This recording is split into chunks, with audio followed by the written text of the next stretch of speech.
Chapter 2 verse 1 quickly అందరం కలిసి చదువుకుందాం. యోహాను సువార్త 2వ అధ్యాయం 1వ వచనం. 3వ దినమున గలిలోని కానాను ఊరిలో ఒక వివాహము. ఇప్పుడు 4వదిగా దేవుడు అద్భుతం చేసిన ప్రాంతం ఎక్కడండి?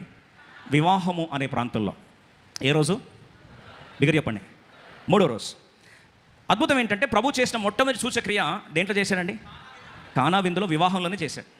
ఈరోజు బాధతప్పిత మనసులో దేవుడు జ్ఞాపకం చేస్తున్న సత్యం ఏంటంటే చాలామంది కుటుంబాలు, వివాహాలు విచ్ఛిన్నమైపోతున్నాయి, బంధాలు విడిపోతున్నారు, డైవర్స్ రేట్లు పెరిగిపోతున్నాయి, కుప్పకూలిపోతున్నాయి. వివాహాల్లో ఈరోజు విషాదకరమైన సంఘటన ఏంటంటే అవమానము చోటు చేసుకుంటుంది. It is a place of shame. అవమానం అంట ద్రాక్షరసం అయిపోయింది, ప్రభావం అయిపోయింది, మహిమ వెళ్ళిపోయింది, సమృద్ధి వెళ్ళిపోయింది. ఈరోజు కుటుంబంలో ముఖ్యంగా వివాహాల్లో అలాంటి పరిస్థితులు ఉన్నావా?